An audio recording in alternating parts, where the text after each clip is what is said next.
بسم اللہ الرحمن الرحیم۔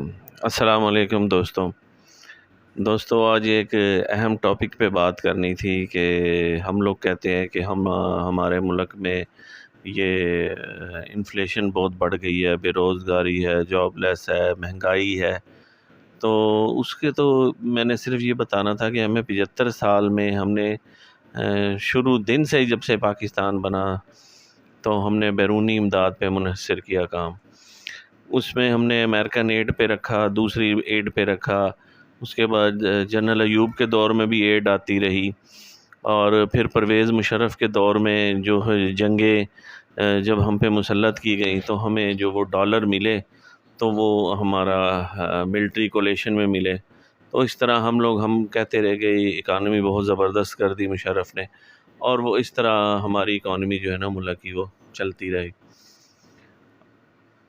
بہت سارے عملے ہوئے، روسی جنگ کے اندر بھی ہمیں امداد ملتی رہی اور ہم چلتے رہے، لیکن ہمارے ساتھ آزاد ہونے والے جو ملک انڈیا ہے اس کی اگر آپ دیکھ لیں تو ان کی جو ہے نا گروتھ ریٹ کیا ہے، اور بنگلہ دیش دیکھ لیں جو ہم سے 1971 میں علیحدہ ہوا، تو انڈسٹری ساری وہیں تھی، لیکن انہوں نے اس کو مزید ترقی دی۔ انہوں نے ایڈ لینا پسند نہیں کیا کہ جی لوگوں کو امداد لیں، انہوں نے انڈسٹریز لانچ کی، انہوں نے اپنے ملک میں بے تحاشا فیکٹریاں لگائیں، لیڈیز کو ہنر مند کیا۔ اس ٹائم وہ یورپ میں بہت بڑی سپلائر ہیں ہمارے یعنی کہ ہوزری کے، اور یہ سٹچ سوٹس جو ہیں بچوں کے بڑوں کے سب۔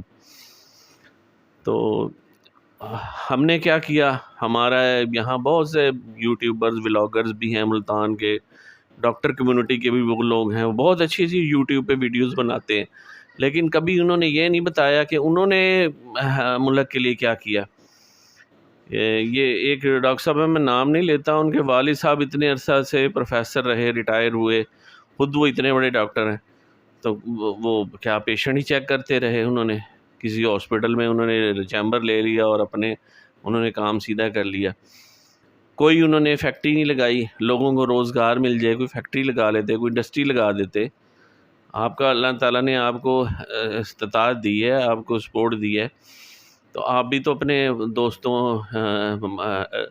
دوستوں کو بھی اور ملک کے لوگوں کے لیے بھی، اپنے اہل علاقہ کے لیے، ملتان کے لیے چلیں، ان کے لیے کوئی فیکٹری کوئی ایسی چیز کر دیتے جس سے ان کو روزگار میسر ہوتا۔ صرف باتیں ہی آپ لوگ کرتے ہیں، یوٹیوب پہ بیٹھ کے باتیں ہمیں دنیا جہان کی سناتے ہیں۔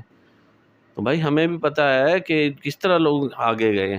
یہاں پہ سب سے طریقہ کار کیا اپنایا جاتا ہے، جس کے پاس 4 پیسے آتے ہیں وہ کیا کرتا ہے، ہمارے جو درختوں کو اجاڑا کروا دیتا ہے اور کالونی کاٹ دیتا ہے۔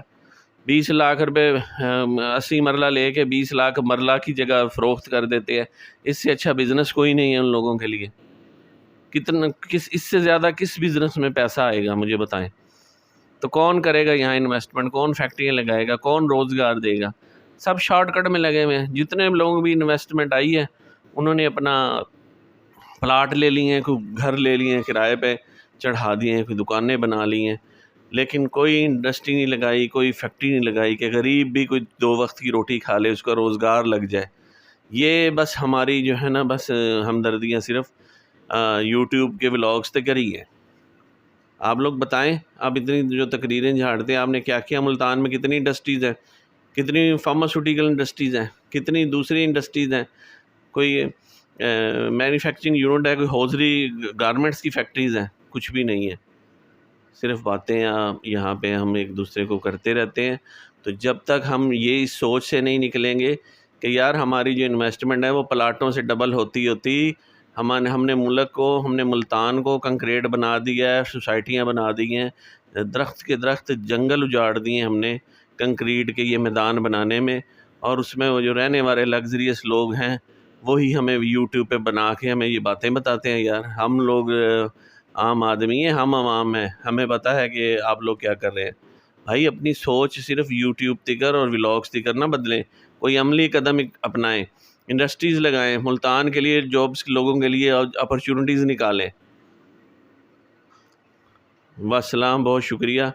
ابھی بات لمبی ہو جائے گی تو پھر انشاءاللہ نیکسٹ ٹائم آپ سے ڈسکس کروں گا کہ مزید کیا ہو سکتا ہے اس پہ۔ والسلام، شکریہ، اللہ حافظ۔